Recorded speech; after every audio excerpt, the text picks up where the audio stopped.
Welcome back to Royals Weekly. I am your host, Marcus Mead, and joining me as always, the first person to ever wear socks with sandals, and damn it, he's proud of it, my brother Mike. That's right. Those things are cyclical too, and so it's coming back. It is going to be back. The kids are already doing it, so adults will be soon as well. I'm just one of those people who's naturally averse to feet. The things that get neglected in the shower the most, so I don't like exposed feet. Weirds me out.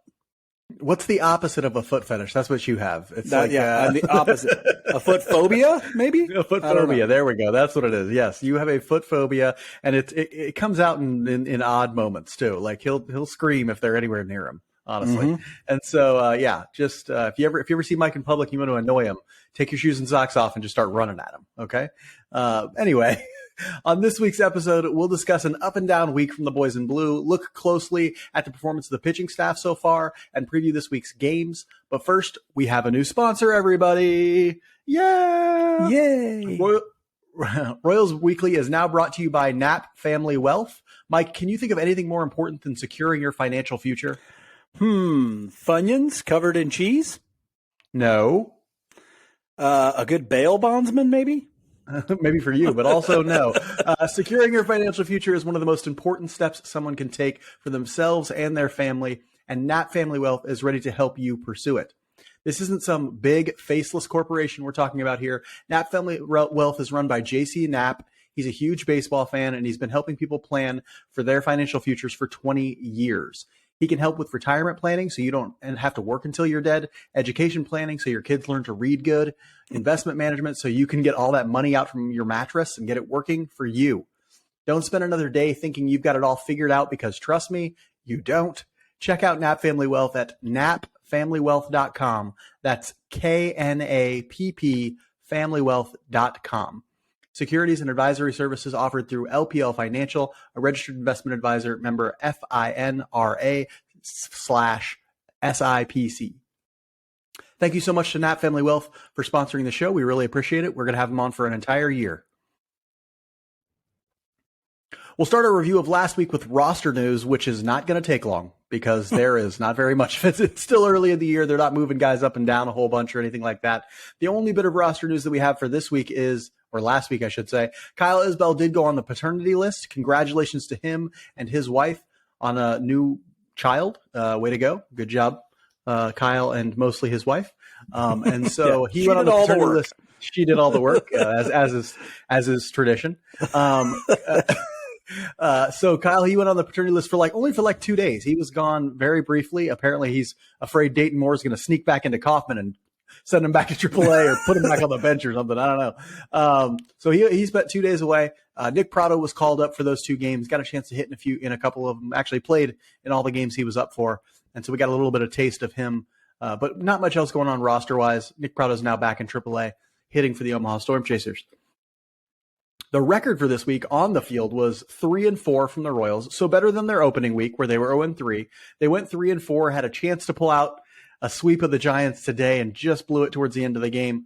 Mike, this week started out pretty rough with the Royals dropping 3 of 4 to the Blue Jays, mostly on the backs of sputtering offense. Chris Bubic and Greinke had some solid performances in there, but the fellas had a better chance of hitting the Powerball than hitting a baseball to start this week. I mean, it was rough. It was rough to play, and it created a malaise. It created not a malaise, but like a depression among fans. I thought malaise was actually a good way of putting it.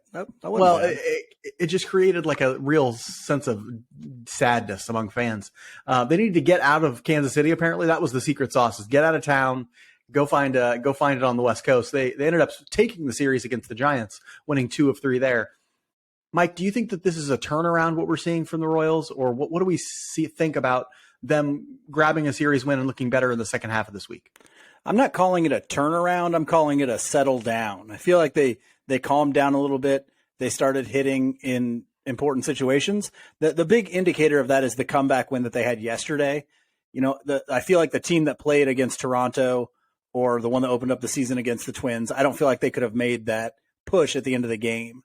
And so I feel like they're settling down a little bit, calming down. The younger hitters are doing okay, which we thought they might do once they got on the road. And that's turning into some offensive production. I still don't think it is where it will be, but if the pitchers keep pitching the way that they have and they can start picking up the offense a little bit, they look like a pretty promising team moving forward. The big thing is if the pitchers can keep doing this, which I still need to see a little bit more of it before I'm completely sold. Right. I'm the same as you. Turn it around is maybe the wrong sort of phrasing there. They aren't hot or anything, but they won a series, which is huge. Get that first series win under your belt, go out and gain some confidence on the West Coast. And now they're moving on to Texas, a team that, while they loaded up with a lot of free agent talent, isn't necessarily, they're not the Dodgers. They're not the Tampa Bay Rays, who are 9-0 right now. You can get some wins there. They're roughly 500 right now, I think. And so opportunity to win a few games in Texas, despite the fact that they will face some tough pitching. What I find interesting is that some guys are getting it going offensively, at least a little bit. And that's what I'm sort of hanging my hat on, trying to hold some hope out for the offense, because eventually they were turning it around. The question is, will the pitching continue to go while they do it? Looking at the week, is there anything that stands out to you as worthy of note from this last week?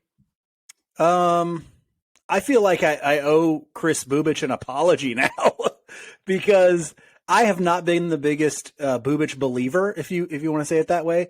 Even when he first started coming up and they were like, oh, led the minor leagues in strikeouts and was a huge star at Stanford and all this stuff.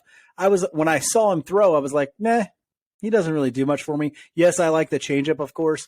And the weird thing is, all the stuff that we were saying, yes, we were a proponent of him adding another pitch. Yes, we were hoping they would let him throw the slider last year, but we always said the thing that would make Chris Bubich better would be command. He still doesn't have that. He still doesn't have great command. It may be slightly better, but it's not good. What has turned that around? His fastball is better. The slider is helping him. All those things make the changeup better. It's like, I never saw that as the fix. And so, Chris Bubich, I'm sorry for not believing in you more. And I'm excited to see if you can keep this going.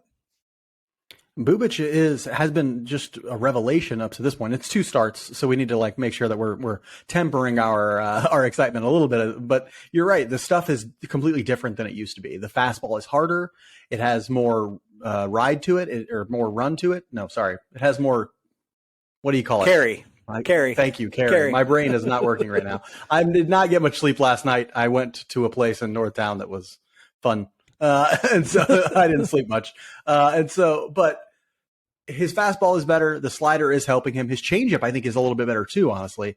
And the command is a little bit better. It's not, he's not Greg Maddux out there, but he's, spotting it where he needs to. And the better stuff is really helping him. Just gives him way more options against hitters. I think the thing that stands out to me from this last week is that some of the offense is getting going and some are still stuck, right? So you look at Bobby Witt Jr., for example, you're talking about a guy who still doesn't look right at the plate. You're talking about a guy who's swinging at too many fastballs up. That's what the league wants to do to him right now, throw him fastballs up, and then lefties are throwing him breaking balls down in at his feet, and righties are throwing him sliders away as usual. And so he's not there yet. Michael Massey's not there yet. It's like half the lineup is getting going and half the lineup still isn't there yet. So we'll see if another series or two gets them to where they need to be offensively. But it is nice to see that some of them, at least some of the guys they were counting on, Salvi, Pasquantino, are starting to get it going, starting to look a little better at the plate. I would argue that Melendez is even looking a little bit better at the plate. The results aren't there quite yet because he's flying out. His launch angle is a little too steep right now, but he'll get there. I think he's not looking bad at the plate right now. Mike, you have a sense of strong performers for the week. You mentioned Chris Bubich, and I know you want to talk about him. So tell us how strong he was this week. Yeah, I was just shocked today by what was happening. Like, the strikeout numbers were unreal today, and he's not been a guy. He's been a guy that struggled to really put guys away because they all know he's trying to throw his changeup to strike him out. So having those other options has really helped. He had 11 innings pitched this week, so he was the guy that got 2 starts, 13 Ks, only 1 walk. Very good for him. He did hit a batter as well today, and 2 earned runs. So today's performance was that was peak Chris Bubich. That's outside of maybe the one that he had. I can't remember who it was against. They mentioned it today on the broadcast where he almost threw a no-hitter, or where he had a no-hitter going for quite a stretch.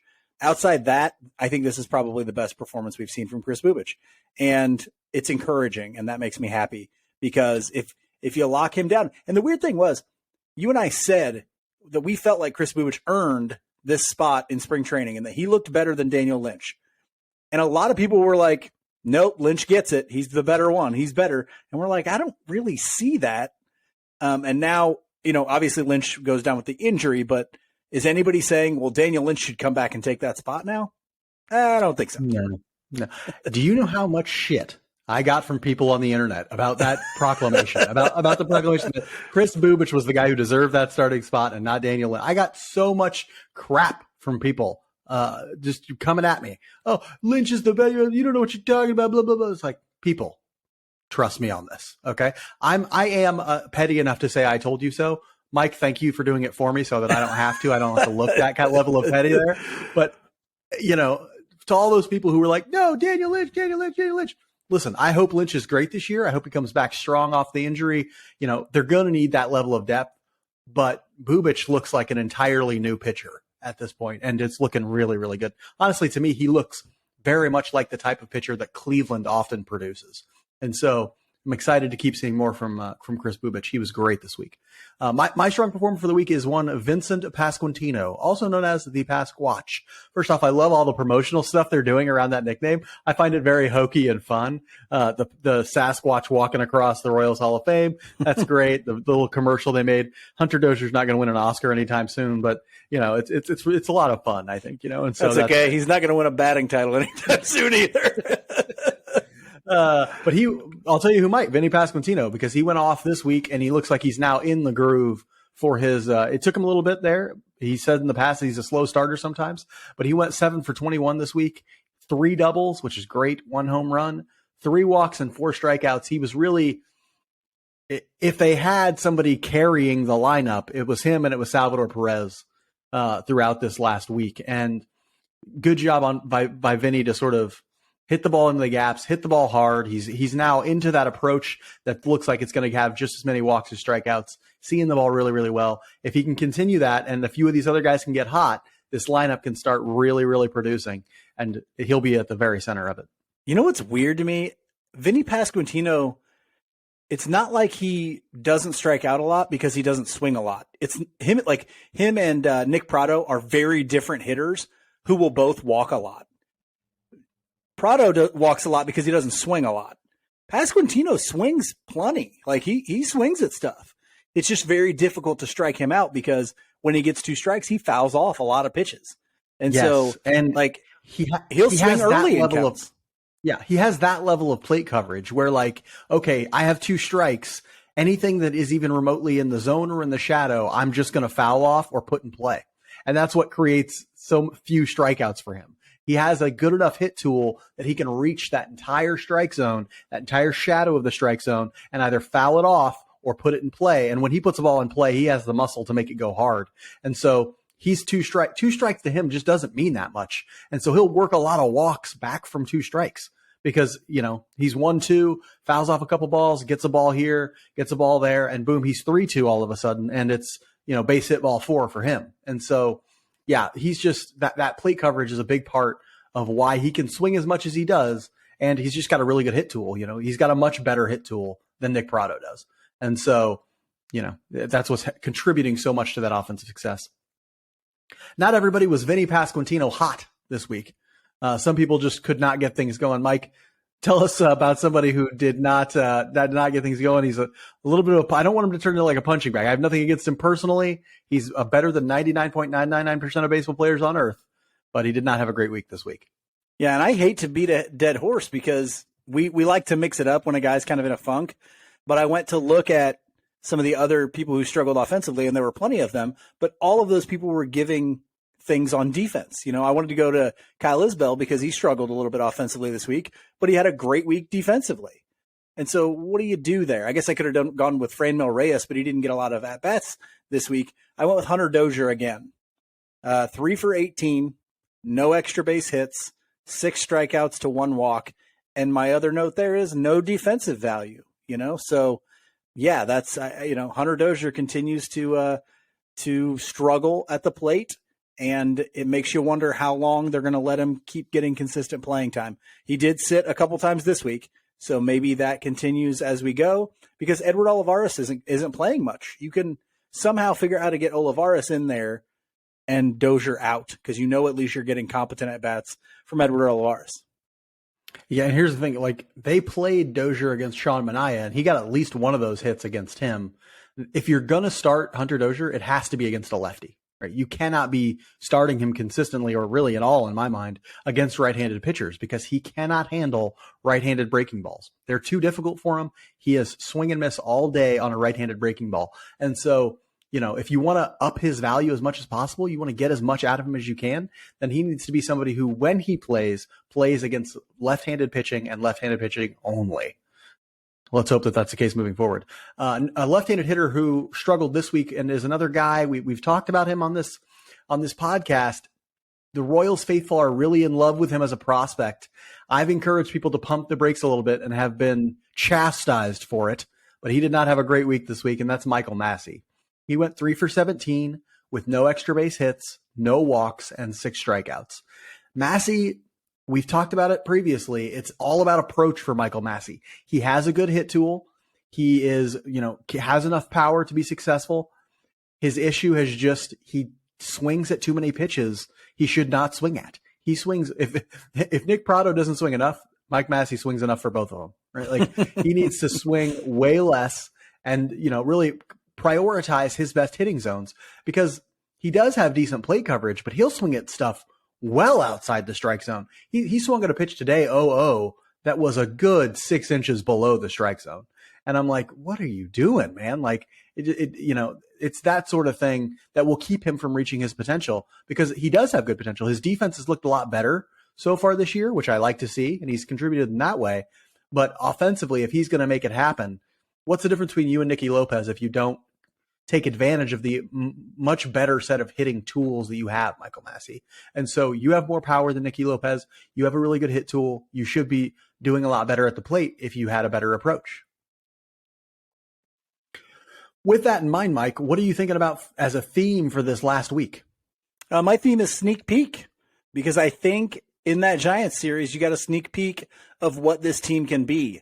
That is a team that can play competent baseball, can play competitive baseball with really anybody in the league. Now, that does not mean that they're going to have a winning record or push for the playoffs, but when this young talent starts picking up, you're going to see a team that's exciting to watch.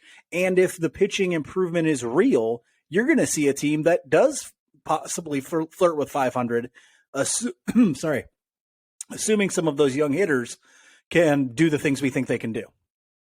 Yeah, my theme is actually kind of tied to that, and that is this week showed me a better route to winning baseball for the Royals than we've seen in the past, right? In the past, it was very like boom or bust. It was very like, oh, we look great today. We scored 12 runs and, we pitched all right and all this. And then like the next day they're getting blown out. The next 3 games, they're going on like some 7-game losing streak. They're getting blown out in half of them and all this sort of stuff.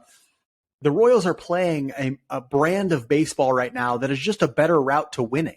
It is better at suppressing runs from the other team, keeps games closer constantly, and as a result, they'll be able to pull more games out. Look at the game that they won, that's game 2 against the Giants. Able to pull that game out because it didn't get out of hand. Able to, stayed in the game today. How many games have they lost by more than 3 runs? Not that many, right? Maybe 1 or 2. And so this is a better route to winning baseball that they're showing. Yes, they need to hit better, but if the pitching can keep going, if they can keep playing decent defense, then they're going to have a much better chance at keeping games close and winning better and just winning more games. One thing that they're doing as well is they're optimizing their lineups for the starting pitcher that day, which was something we never saw under Matheny or really Ned Yost. They were old school, kind of, I want a righty, a lefty kind of a thing. That's not what's happening here. They're going, hey, this guy's tough against righties. We're playing all lefties today. Now I may not agree with all the left-handed bats they're putting in there all the time, but it's at least saying we're going to compete for offense from the very first pitch of the game. And I like that. Yeah. And there are some people who are not happy with that in the Royals social media sphere. They're like, oh, these lineups are no good. You keep changing so much stuff. It's like, hey, that's what they told us they would do. They told us more rotation. They told us lineups based on analytics. They told us all these things were going to happen. This is what you get when you hire a Rays manager. You're going to have lineups that look like this. A lot of rotation, a lot of changing things up, trying to play matchups heavily. And so, yeah, I'm not surprised at all. And, it's not working right now, but there are going to be stretches of this year where it works really, really, really well. And so, hopefully those come sooner rather than later. Royals Weekly is brought to you by All In Physical Therapy. For one-on-one personalized physical therapy, we choose All In Physical Therapy. Why? Because they took excellent care of our mother after her surgery. She went to All In Physical Therapy after surgery left her with pain and limited mobility in her arm. She was worried because she loves to work out and be active, all those sorts of things. Yeah, she's thinking of becoming a professional deadlifter. Just told me that the other day. So, yeah. She definitely has the quads for it. The excellent specialized care she got at All In Physical Therapy had her back to working out every morning in no time. Yeah, and you can't deadlift anything. So let's be honest there. Mark couldn't deadlift the laptop that he's using to record this. No lie. Can't live lift it, honestly. If you're an athlete who sustained a sports injury, the team at All In Physical Therapy will get you right. All In Physical Therapy is owned and operated by Lee Summit's own Tommy Freevert, a former Arena League football player, Northwest Missouri State Bearcat, and a hell of a dude, Mike and I know. They have offices in both Blue Springs and Lee Summit, but even if you're outside that area, it's worth a trip to get to work with Tommy. Tell your doctor you want to do your physical therapy with the best of the best at All In Physical Therapy. To learn more, give them a call at 816-427-5300. That's 816-427-5300. Or visit their website at allin-pt.com. That's allin-pt.com. For this week's Spotlight segment, we have to dig into the pitching. It was our primary concern coming into the year. It was a lot of people's primary concern coming into the year, to be honest with you. Anybody who had eyes and understood what Royals meant had a concern about the pitching, right? So far, they've been a bright spot for the Royals. As a staff, that's both starters and relievers. They're 7th in team ERA at 3.74, 14th in WHIP, which is walks plus hits per innings pitched, at 1.35, and they're 8th in that all-important stat that Mike and I have discussed previously. Excuse me. Their K to walk ratio, that's their strikeout to walk ratio. They're 8th in that at 3.30. And Mike, you might remember we had an over-under bet at 3 on that K to walk ratio. I took the over, you took the under. Just keep your eyes on that. What do you think of how the pitching staff has looked so far? I'm shocked, honestly. That is the thing that has shocked me and surprised me most about the team this year. I didn't think we would see the effects of the new pitching staff as quickly as we have. And I know you and I've talked about, these things can happen rather quickly when new regimes come in on the pitching side. But I'm a Royals fan. I never thought it would happen to us. And so the early returns have been extremely encouraging. And just to know, this is to come in and have them work on actual stuff. Hey, we're going to work on your curveball, or getting you a curveball, Brad Keller. We're going to have you throw that slider, Chris Bubich. We're going to make your fastball better, Chris Bubich. We're going to all these things. We're going to optimize your pitch mix and talk about all these different things. Help. I mean, I know a lot of these guys did this stuff on their own, but they're letting him do that stuff. Greinke goes to drive line, brings that stuff back. Okay, do whatever you came up with. Same thing with Bubich and Lynch. It's it's unbelievable. And finding better roles for people, telling Carlos Hernandez, who unfortunately had to be pulled from the game today, but telling him, you're going to be a reliever, and we think you can be good at that if you tweak your fastball slightly. The stuff this staff has done, we've mentioned this before, has been incredible, and just makes me so angry that Cal Eldred was here for so long. I mean, it's insane. I know it's going to be one of those things that it's going to take a little time. I have wounds and I'm going to need a little time. Okay. I'm not as shocked as some by the turnaround because you and I mentioned this. I mean, go back to the episodes where we talked about the change in pitching coach. We said sometimes it happens quickly and we should have an expectation that they're going to hire people who can turn this rotation and this bullpen around fairly quickly. Now, this is pretty quick and pretty drastic, which is great. It's great to have that feeling as a Royals fan to be like, oh, that thing that was so bad for the last 5 years has now just flipped on a dime, and it's an asset for the Royals. Will it stay that way? Maybe not. Maybe it'll come back to earth a little bit. But no matter what, I think there's no way we get to the end of the season and this pitching staff isn't significantly better than it was last year. And that's so, so huge. I'm a little surprised by how it's being done. We talked about command and throwing strikes and the importance of getting that walk rate down. But what's interesting about the effectiveness of the pitching staff so far is a lot of it is tied to improved stuff, as you mentioned. A lot of it is tied to new pitches, better pitches, and more strikeouts. It's not just that their walk rate is going down, their strikeout rate is going up. And that's a huge, to have them both happening simultaneously is what is making such a huge jump. Yes, they could have just been like, hey, let's throw more strikes.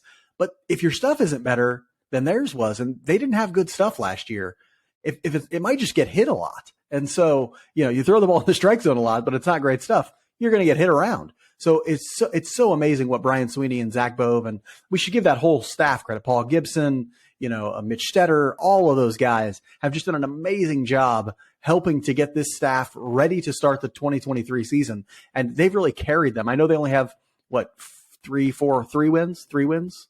Is that it? 4. Yeah, I think four wins. Oh, no, 2 from the Giants series, 1 from the Blue Jays. It's just 3. Oh, my bad. 3 wins. They only have 3 wins, but they only have those 3 wins because of this pitching staff, honestly. And the other games have stayed close because of this pitching staff. Mike, what do you attribute this really strong start to? Simple. A coaching staff that knows what they're doing. That is simple. That's really it. I mean, you just said it. The pitching staff has been what has carried us. They've kept us in games, and then somewhat the offense has scratched together enough runs in those wins to win them. I think the hitting will come around eventually, but this is all on the improvements of that pitching staff. Zach Greinke is better than he was last year in his age, 106th season? I don't know. The guy's older than crap, but he's better than he was last year. Chris Bubich looks like he's taken a huge step forward. What's his name? Lyles. Thank you. I don't expect much from him, but if he's average was killer in this rotation last year. Like if you could have been average, major league average, you'd have been our second best starter, or third best starter. I mean, that's insane. And so, yeah, just as a whole. Now, I don't know about the depth still. We haven't had to deal with any starting rotation injury issues. I think the bullpen has good depth, but if we can keep that starting rotation healthy, man, it could be exciting, at least competitive exciting. Well, and what's interesting is that if we think about how this, especially rotation, has gotten better, and to some degree the bullpen as well, it is the back half of the rotation that has really taken a big step forward, right? The back half of the rotation, back 3/5 of the rotation last year was awful. Really, really, really bad. We're talking historically bad. An ERA over 5 for the entire back 3/5 of that rotation. Very bad. The difference now is the back 5th of the rotation is Chris Bubich, Brad Keller, and if we rank them, it's probably Jordan Lyles. Technically, right now it's Brad Keller. It's Brady Singer, and a couple others. But really, if we look at it it's Jordan Lyles, it's Chris Bubich, and it's Brad Keller. Those 3 have pitched, especially Bubich and Keller, very well, and that's what's really making the difference. It's the back half. It's the back half of the bullpen, which now looks a little bit better than the back half of the bullpen from last year. It's those sorts of things that are really making this taking this from one of the worst rotations and worst pitching staffs in the league right now to probably one of the top 10 just through the first week and a half. So, but still great to see. Has any one pitcher stood out to you, Mike, as particularly impressive or interesting, worth talking about? I have actually 2 here. One is Brad Keller, because again, he's a guy that I didn't have a whole lot of faith in. The other is Aroldis Chapman. I'll talk about Chapman here in a second, but Keller has a 2.61 ERA in just over 10 innings pitched with 9 strikeouts. He has too many walks still at 7 walks, but some of that is a little bit deceiving, as in one game he walked the bases loaded and was immediately taken out. So a little bit hinky there. They've just been gassed at that point. Yeah, too, at that point he was just tired. Yeah. But so I dove into his pitch data a little bit, and if you go look at it, his pitch data doesn't look great still. When you look at the numbers on his stuff, you're like, okay, it's still only average. But the point is, compare it to Brad Keller from last year and the year before that, and he has brought every pitch he has pretty much up to average. And that's a big deal. If you can have that many pitches now that he has, he's really throwing 4 to 5 pitches now, quite a bit if you count his slider as 2 different things, which they do on Baseball Savant. But Like, that's a pretty big deal. If he can stay in that groove, he can limit those walks, he's going to be extremely valuable because he's shown that he can be pretty durable. And so whether that's, hey, just building it up because you're trading him later this year or something else, that's probably what it is, just being honest with you. But it's been really surprising and really good to see, and I hope he can continue to do that. And you didn't bring this up. I don't know why you skipped over it, but part of that is usage. He's not using his fastball nearly as much. He's throwing his fastball like 25% of the time. He's throwing his new curveball that much as well. And then, of course, his best pitch is slider. He's still throwing about 25% of the time as well. So it's been a real revelation, and I'm happy to see that he has discovered what's going to make him a successful pitcher in Major League Baseball. Because if he's just got average pitches and he's got 4 of them, he'll play in Major League Baseball for a very long time. Okay? The other guy's Aroldis Chapman, who looks like Aroldis Chapman of 10 years ago. That's all I have to say about that. 4 innings pitched, 8 strikeouts to 1 walk. He looks unbelievable. It looks like a great signing. Again, likely a guy that if he pitches this well is going to get traded, but that's value for those guys. I mean, if you could trade those two together, you're getting something back. You're getting something real back in those trades. So those are the 2 guys that have impressed me the most. And obviously we'll talk about the other guy here with Kris Bubic. Yeah, Bubic is the guy who's impressed me. You mentioned the stats earlier. 2 games started, 11 innings pitched, 2 earned runs, 1 walk, 13 strikeouts. Look at his pitch metrics, his movement metrics and things like that. Right now, his slider has elite horizontal movement, meaning it is among the best horizontal movement for a slider in the game. That is how good that slider is right now. Slider, curveball, sometimes the savant has a difficult time telling the difference between the two. But right now, the fact that he has a 4th pitch is just as valuable as any of the other stuff. Just as valuable as how good those pitches are is the fact that he has a 4th one that he's using. It's making all of his other stuff better. His fastball is obviously better and is looking better, and that's huge for him too. The fact that he's throwing it pretty hard at times, you're seeing 94-mile-an-hour fastballs at the top of the zone from him that guys cannot touch. Today, he had an at-bat. I can't remember who it was against, but he kept throwing this guy fastballs at the top of the zone or just above the zone, 93 to 94, and this guy was swinging right through them, had absolutely no chance of touching them. Was it a righty? Incredible to see. It was a righty, yeah. I can't remember who it was either, but I know exactly what you're talking about. I can see the at-bat in my mind. It was fun to watch because you're just like, man. And Kris Bubic was having fun with it. You could tell from his body language. He's like, this guy's not hitting this. And he winged it right by him. It was great to see. It's great to see him having fun out there on the mound because he is being successful. He's the guy who's really stood out to me as impressive. And he's the guy who I think can sustain this, maybe not this level of success. Obviously, he's got like an ERA or 2. That's not going to last. But I think he can have sustained success over the course of the season because of some elements of his pitch mix, of his demeanor, of his attitude towards pitching. I think it's going to help. I think the thing that you hit on that you just kind of glossed over that is huge, this is going to make his changeup so much more effective. It was already a really good pitch in that the movement was good. He actually might locate it better than any other pitch he has. And now he has these other pitches that hitters now have to think about, especially when it used to be he only had one put away pitch and it was a changeup, and that was it. He did not strike out guys with his curveball. He went to the changeup just constantly. And so that's what really excites me about this. It makes that changeup now a weapon again, instead of just something that guys sit on, and if he makes a mistake on, they take out of the yard. Yeah, and so important for him because, like I said, and this is just a basic principle that I think is going to become like one of the next key points of pitching sort of development. And I just saw Kyle Bodie actually release a Twitter thread about this the other day to young pitchers. More pitches are better than less pitches. It's like an unequivocal fact. More pitches are better than less pitches. They've known it in Japan forever. Exactly.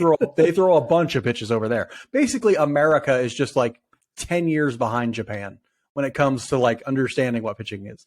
But anyway, I digress. Mike, is there anything about what the staff is doing or the staff moving forward that concerns you as we sort of think about, can't all be sunshine and rainbows? What might concern us as we're thinking about the staff in the future? Yeah, the things that concern me now are the exact same things that concerned me when the season started, because we just haven't seen enough of the pitchers yet to know, like, okay, this is for sure, for real. But, and with Bubic, the concern is still command. There's still some concern there. Brad Keller is still walking too many guys. Jordan Lyles, who's a guy who does not walk guys historically, is walking more than he usually does. So that's a little bit concerning. Singer got touched up a little bit in his last outing, but I don't think that's much. I thought he still looked pretty good for most of it. He threw a few more changeups in that outing than we've seen from him in the past, but I think he's fine.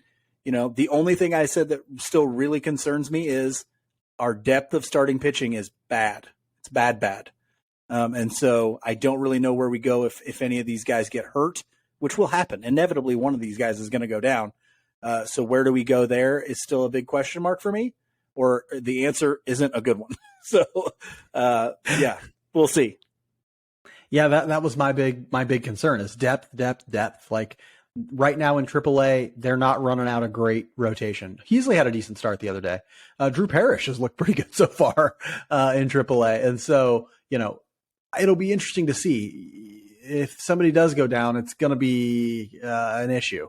And depth is so important when it comes to starting pitching, especially the way the Royals want to do it. It's also important in the bullpen. And you're, I think, less concerned about the depth in the bullpen than I am. I have a little bit of concern about where they would go, especially since they traded Richard Lovelady. Like, I don't know who's ready in that AAA bullpen exactly. Like, Evan Sisk has looked okay. Josh Taylor, I don't think has looked very good. Staumont have to ask down some there. questions. Staumont's down there, but he's not a lefty. So what if Garrett goes down, or who's pitched? What's that guy? He pitched today and actually Yarbrough. didn't do that well. Yarbrough has pitched a lot of innings for them. He's a valuable lefty for them. What happens if he goes down? There's some questions about, I think, the depth in the bullpen, especially with the trading of Richard Lovelady. But we'll see. Who knows with Hernandez today? Who knows how long that? I don't think he was hurt. I don't think he was hurt. I think he came out because the Giants were putting in a lefty to face him, and they brought in Yarbrough to face the lefty. I think, if I read that right, just fine. I think he was fine. But who knows? Maybe they're just being cautious. I need to read some of the post. He looked kind of pissed when they first took the ball from him. I don't know exactly. I think he was pissed because of all the confusion and he didn't want to come out. But maybe he is hurt to some degree, but I don't think it's that much. And so we'll see on that. But yeah, there are depth issues with this pitching staff. There's no doubt about that. The Royals finished their road trip with 3 games in Arlington against the Texas Rangers before an off day on Thursday and a weekend series at home against the Braves. I'm thinking about going to one of those Braves games or one of those ones in the homestand. They're doing a bark at the park at that homestand. Might go check out some dogs. That'd be fun. Mike, tell us about the Rangers, a team led by former Royal and current Puffy Vest spokesmodel Chris Young. You imagine how big that Puffy Vest has to be? That guy's a giant. But doesn't he look like the type of dude who probably has a ton of them? Like, I'm sure. Owns a closet full of Puffy vests. Yeah. He seems like the type of dude. I saw him do an interview. When they did that exhibition game on there, I was watching the Rangers broadcast. He seemed like a smart, nice guy. But the Rangers are 5-4. A lot of big offseason acquisitions, especially on the pitching side.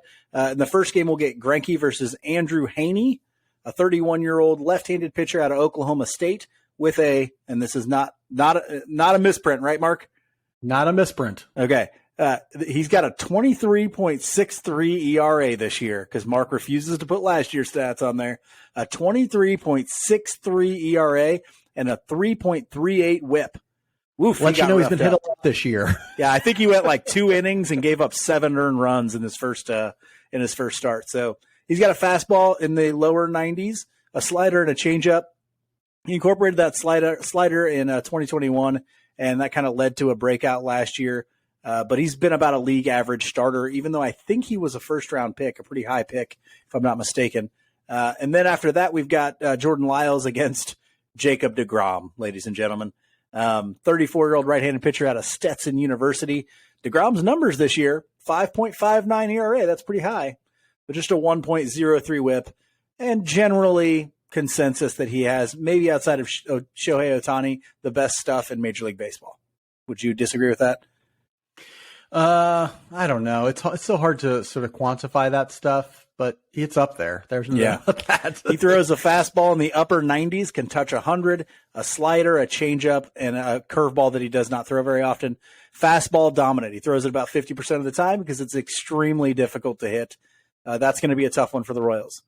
Then the Royals will have Brad Keller against Nathan Eovaldi, the 33-year-old right-hander out of Texas A&M.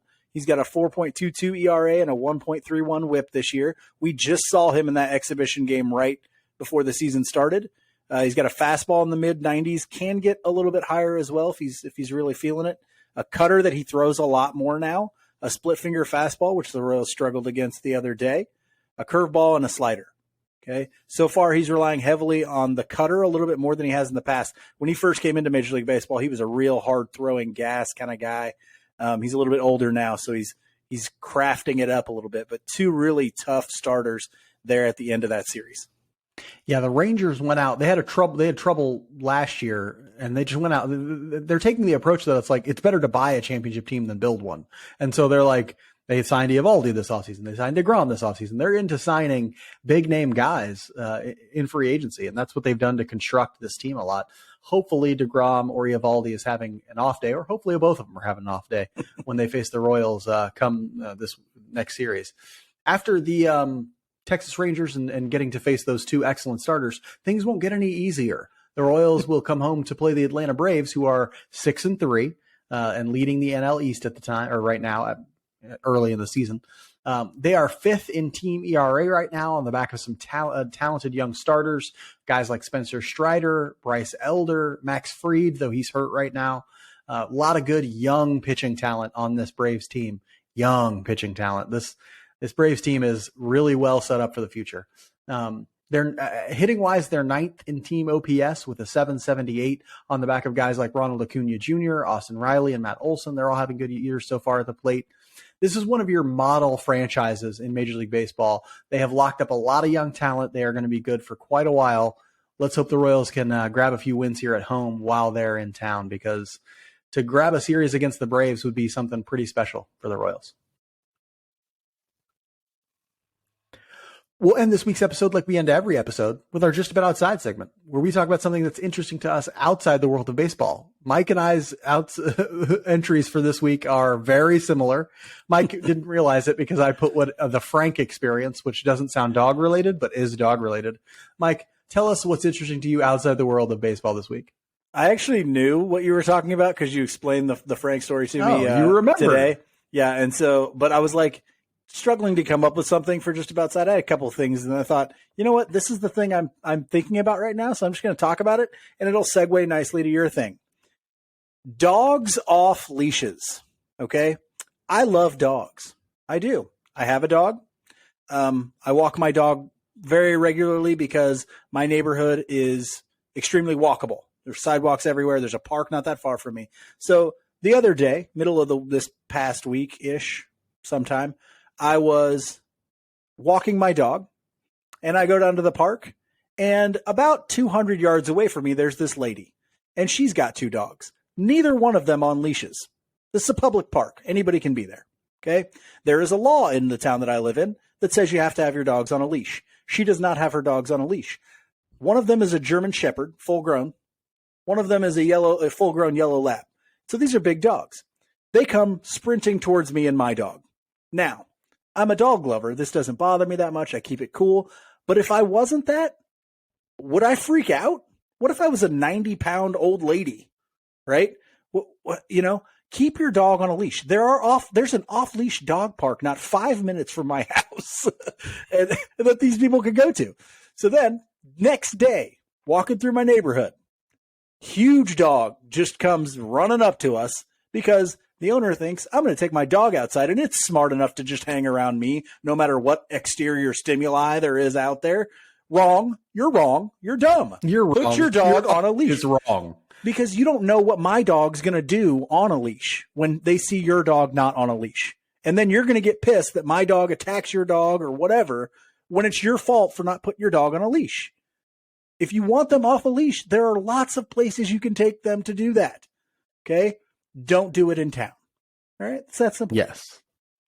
You will never hear bigger praises than me for that. That is a big thing for me too. I was at Loose Park the other day, and it was packed because it was one of the first nice days of the year, completely packed everywhere. There were cars driving. Loose Park's in the middle of the city, driving all around Loose Park and everything. You couldn't find a place to park. It was very crowded. I'm walking right near the edge of it, right near the street, and these two dogs are walking in front of their owners. They have leashes on, but the owners aren't holding them. And so they're just letting their dogs walk right next to this very busy street with no one controlling them. If they go out into that street, they're both dead, right? And so it's like, how much do you care about your dog if you're letting them like risk their lives? Just why? Because you're too lazy to hold on to their leash? They weren't even like out playing. They were just like, we're just going to let them walk because we are so confident in our ability as dog owners and trainers. We think we're the dog whisperer or something. This dog knows it's basically a human. No, it's not. It is an animal that will accidentally kill itself. Okay. That's how dumb this dog is. And so don't get me started on this sort of stuff. It drives me nuts. But anyway, and this is coming from a professional dog walker, FYI. I am a professional dog walker. I know this sort of stuff. He's not lying. He does. I'm not lying. I'm not lying. Professional. Anyway, I'm talking about another dog related experience. The other day, I'm driving home from the grocery store with my partner, and we see a dog it has a harness on, but no leash, walking on the side of the road. Okay. So this dog's just walking on the side of a busy street, right? And it clearly has no owner. There's no owner around it or anything. And so we're like, oh no, it's a dog that got away from its owner or they got out or something. So we pull over, we grab this dog. My partner is like a huge animal lover, picks up stray dogs, finds their owners. She's a saint. But anyway, I want to tell you about the experience of it. If you don't know, and this is like a PSA, if you don't know what to do when you find a stray dog, right? If they have a chip, you can get that chip scanned at any like PetSmart or anything like that. Okay. If they have an animal hospital there, they'll have one of those chip readers. So we look around trying to find a vet that's open on a Saturday. There weren't any. I thought, oh, we'll try PetSmart. PetSmart had one. Go there, scan the dog, get the chip, get the person's phone number. Eventually, that took a while, a little while. We go take, they give us an address for this person too. We take her to her house. We give this person's dog back. And this person is like, thanks. And walks back into the house. And she's like, oh, I'm busy preparing for Easter. And I'm like, you didn't notice your dog was missing? You didn't go looking for your dog? What kind of dog owner are you? Like this, I just blew my mind that somebody was so nonchalant about the notion that like your dog got out. Like this was the cutest little dog. It's like a puppy. It was a puppy. And they just like let it get out of the house and didn't even like notice that it had gotten out. And I'm like, oh man, this is what scares me about the world, right? Like just the negligence. Anyway, hopefully the Royals won't be negligent when they go to Texas and take 3 from the Rangers. Hopefully they're ready to win some baseball games. We're going to be back next week talking again about the Royals, about their 6-0 week that they're going to have this week. Until then, be good to each other and go Royals.